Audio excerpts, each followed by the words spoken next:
When we think of a child, the moment a mother conceives a child, even in her womb, a lot of times there are stressors. When there's any kind of stress or when there's any kind of abuse or trauma, a child, even in the womb, can sense it. What does healing look like beyond therapy rooms and these self-care books that we have? Therapy, when I think of it, or when I think of counseling or going to a mental health professional, often is the last resort when we've tried everything and nothing has worked. I don't think any of us immediately have a problem and say, I need to see a counselor. We'll try everything possible. Healing is going to be a journey because trauma is a journey, it's not a destination.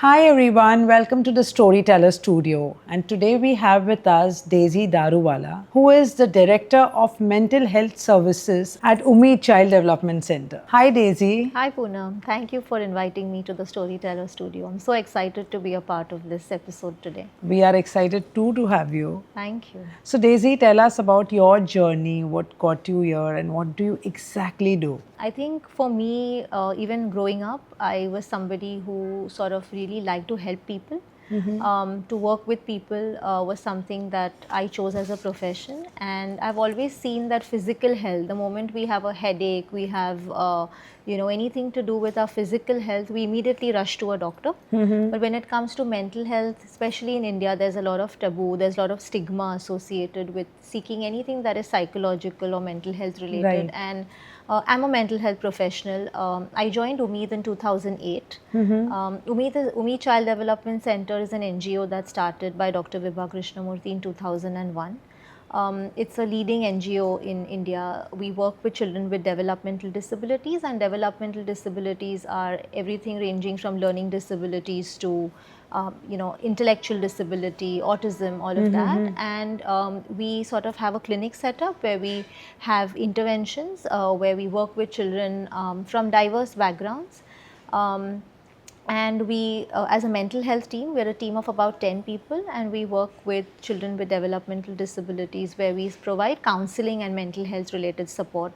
We do trainings across, schools, across community setups, for community workers, professionals. Okay. And we do a lot of awareness and advocacy work. And I'm here today to really talk about mental health, to really build that awareness out for people to know that mental health is as important as physical health. How is mental health correlated to child development? Okay, so when we think of a child, the moment a mother conceives a child, even in her womb, a lot of times, there are stressors. And when there's any kind of stress or when there's any kind of, abuse or trauma, a child, even in the womb, can sense it. So mental health and child development are related because when there's positive mental health, when the child is born, there is a supportive environment, families excited and happy to welcome the child also feels that, the child also experiences that, and it is directly linked to the child developing in a healthy environment. We know that 0 to 3 years are very, very crucial in a child's life. Right. As the child is born, because there's a lot of growth and development happening, a lot of milestones the child is achieving, from walking to talking, the brain is developing. So it's very important to have positive mental health experiences, have a very supportive and a secure environment. Similarly, when there's a negative experience, so suppose if there's exposure to any kind of neglect, or there's trauma that the child is going through in those early initial years, then all of those also can have a negative impact on the child's development. It can lead to things like learning disabilities. It affects the child's attention span. Concentration issues develop. Later, the child becomes underconfident. Okay.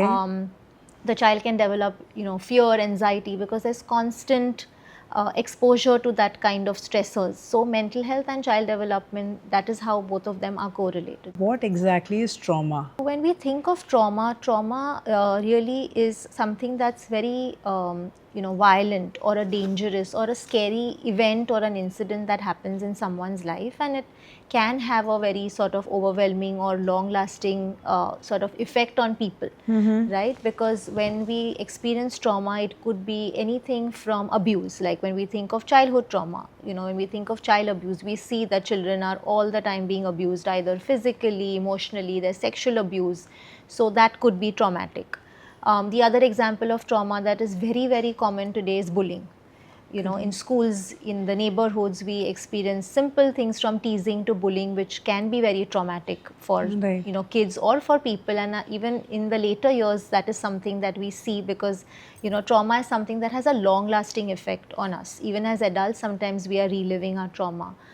Domestic violence, exposure to a lot of conflict in the house, children who experience divorce, children who experience, loss of a loved one or a parent, exposure to chronic illnesses. We know a lot of children, sometimes have really chronic illness like cancer that they are fighting. That can be very traumatic. And trauma has a very sort of, negative influence on our brain, because, when we think of trauma, it's very complicated.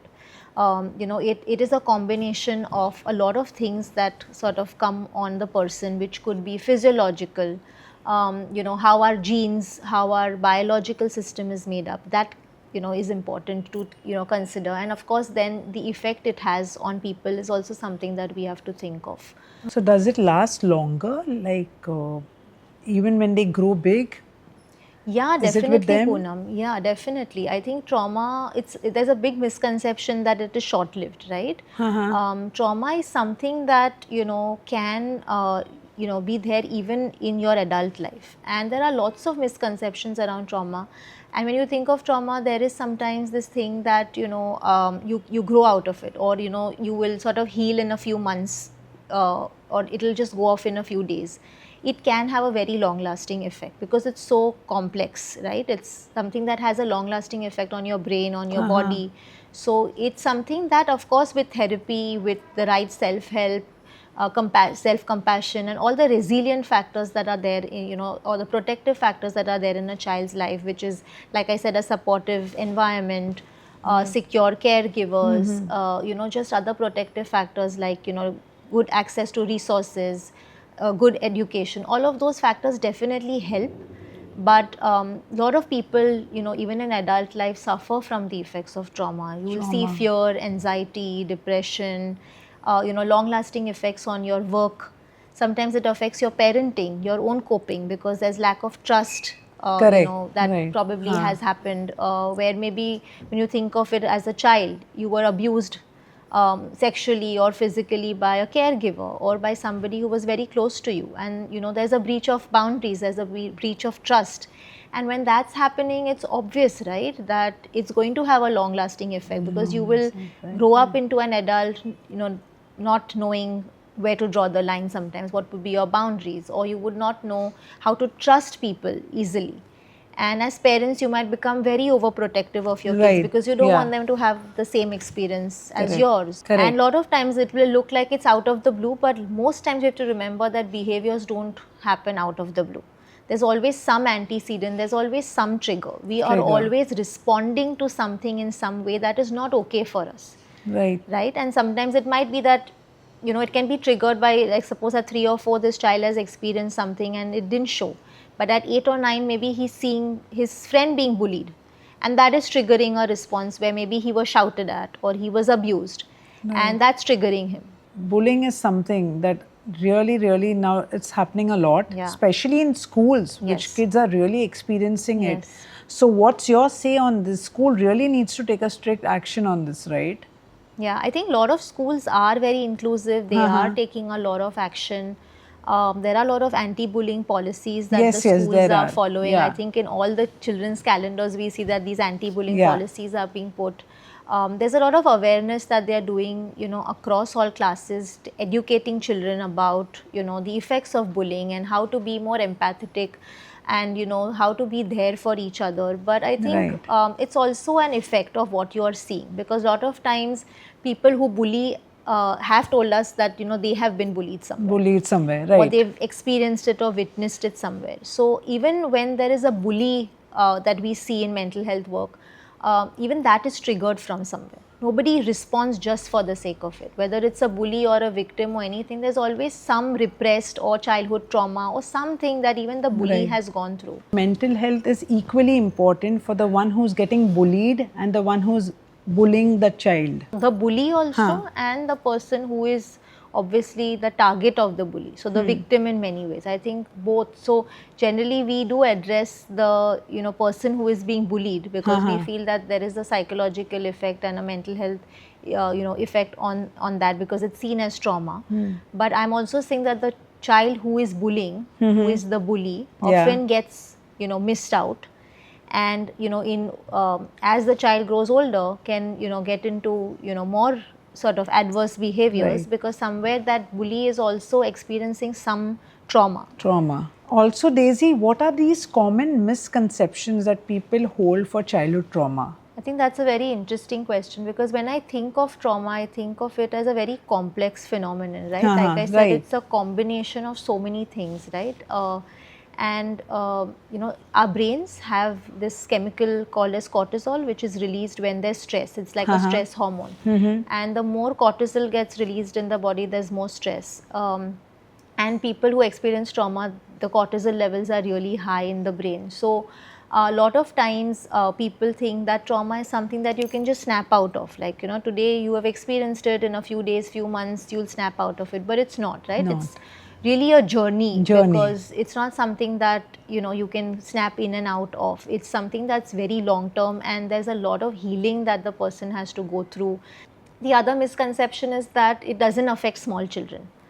But because there's a sensory impact of trauma, and I said that the child can experience everything that the mother is experiencing. So even if a pregnant woman is sometimes not happy, there's depression, or she's being battered, or there's something that's happening, the child inside the womb also can sense that there's something odd. And like we know that by the time the child is 5 or 6 months in the womb, they can hear the mother's voice. The mother singing to them, the mother feeling secure, safe, happy, will have an effect on the child. So trauma does affect children very young also. And there's something called a secondary trauma, right? And secondary trauma is that you might not experience it yourself, but it might impact you from somebody else. So for example, a child might not be directly going through any depression or anxiety, but by seeing the caregiver, seeing the parent who is probably being abused, or the parent who is constantly having a bitter relationship with the other significant partner, I think those things have an effect on the child. Because the children are sensing that there's something wrong, right, in my house. My house is not feeling a safe space to be. Why are my parents constantly fighting? Is there something wrong? And children, are my parents going to get divorced? Are they happy with each other? So that also can be secondary trauma on the kids. So I think as caregivers, as adults, we are all the time surrounded by children, and we have a very big responsibility towards them. Totally. We can't pass down our trauma to them, and so we need to seek the help that we need also from time to time to be able to be available to. And it's very fine, and it's absolutely good to seek help. Absolutely. I think we should normalize that to our children, right? Because we all need help. So Daisy, nowadays each and every one of us are going through anxiety, or we are anxious before any event or a special day. So is that also a sign that we've gone through trauma? No, I think anxiety is like an emotion, I would say. I think when we think of anxiety, just as the way we feel happy, we feel sad, we feel jealous, those are emotions. Anxiety and feeling anxious is an emotion. So I think some amount of anxiety, I would always say, is very helpful. It's really good to be a little anxious before an exam, before a competition, because it really pushes you to give your best.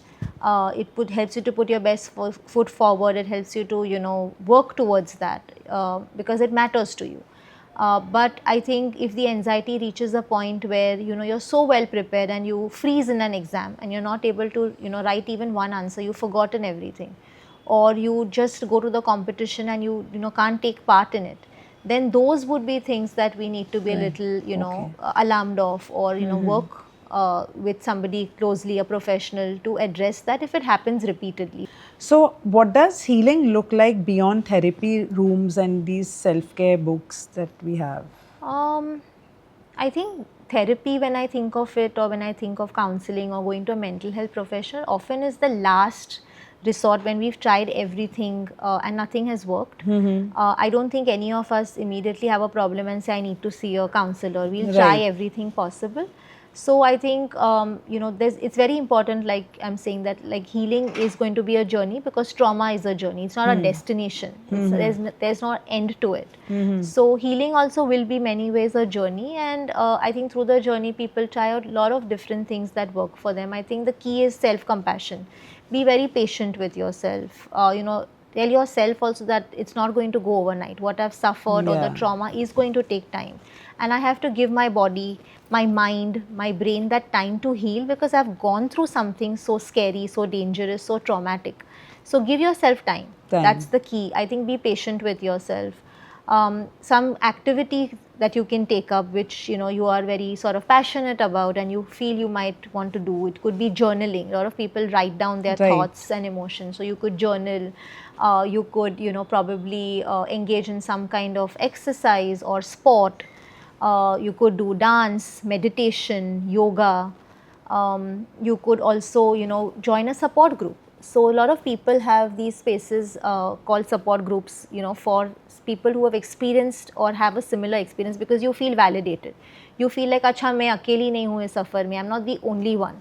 Correct. I have a community where I can belong. That's very nice. So, there are these support groups where you can sort of be a part of, and these are facilitated by people who are somewhere on the journey of healing. So, they share their experiences with you. So, Daisy, in short, this is also like a journey, and you need to not just give up. And healing is a process, and it's normal. Everyone is going through with some or the other trauma, and we all will come through one day. Yeah. Just be strong, right? Yeah. And create that environment for each other, Each right? other, Because yeah. everybody Support is each having a other. story, like you say, at Yeah. the Storyteller Studio. Everybody has a story, everybody has a journey, Journey, everybody yeah. has hardships, and the world is not it's not a happy place to be, but we can create those. We need to make it happy. Happy and for each other. For Be each there other, for I each agree. other. Totally, I agree. Parents who have themselves gone through trauma, and if they have to raise strong, healthy kids, how mentally healthy kids, how do they do it? When I think of parents, like I said, there's a lot of responsibility, and I think as parents, you might have also gone through some trauma some point in time. You may have healed, may have not healed, but I think the most important thing as parents is to be there for your kids. I think tell them, you don't force them to talk about themselves or talk about what's going on, but just say that I'm there for you when you need me. Right. I think create a healthy, nurturing, caring environment for your children. Stability. I think children love routines, so don't be all over the place. Don't be erratic. Don't one day wake them up at 6 in the morning, and one day wake them up at 10 in the morning. Have activities planned for them through the day. So Correct. routines, That's very structure really important. helps children to feel secure, because generally when there is trauma experiences, life feels very unpredictable. And when that structure and routine is there, just helps bring that stability back, that Stability, I right. know what's coming up. These small things really make a difference, huh?